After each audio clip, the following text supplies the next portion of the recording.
Donc là, en agriculture de conservation, les stigmates de l'agriculture conventionnelle, on les voit plus. Moi, je me rappelle d'ici 92 où, on va dire, il y avait ma hauteur d'eau, quoi. On peut le remarquer, on a un talweg, enfin, on a une zone d'écoulement d'eau assez importante et on n'a plus du tout d'érosion. Depuis donc 10 ans qu'on est en SD, SD sous couvert, on n'a plus cette formation de mare d'eau. L'année dernière, on était dans une année très pluvieuse. On a fait des tours de parcelles justement à la même époque. Plus d'eau, quoi. Enfin, dans le sens où ça absorbe tout le temps. Sans ravine, sans érosion, on va dire visuelle. Donc là, on est sur un trou de mulot.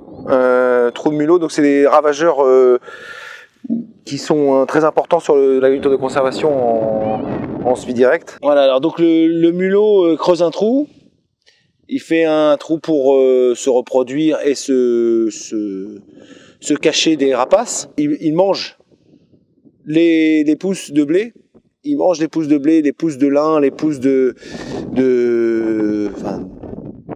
colza. Pas de récolte à l'endroit où il y a un nid de mulot, quoi. Et un nid de mulot peut aller jusqu'à 2 ou 3 mètres carrés. Ça fait à un moment donné assez important. Pour gérer cette population là de mulots, on positionne des perchoirs pour favoriser l'arrivée des rapaces, pour réguler la prolifération des mulots. Je mets environ un perchoir pour 2 hectares. Justement, avec les perchoirs, arriver à diminuer cette population régulièrement. Après, c'est une réussite, ça dépend des années, ça dépend de plein de choses, ça dépend du climat. Le perchoir peut diminuer cette population, quoi. Dire que ça l'enlève, non, il y en aura toujours. Après, on essaie de vivre avec. À la fin du bocage, ici, on fait des comptages, donc comptage de vers de terre, comptage d'insectes, et notamment les carabes.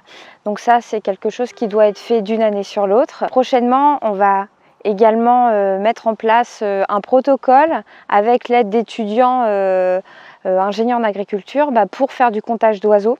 Parce qu'ici, la population s'est développée.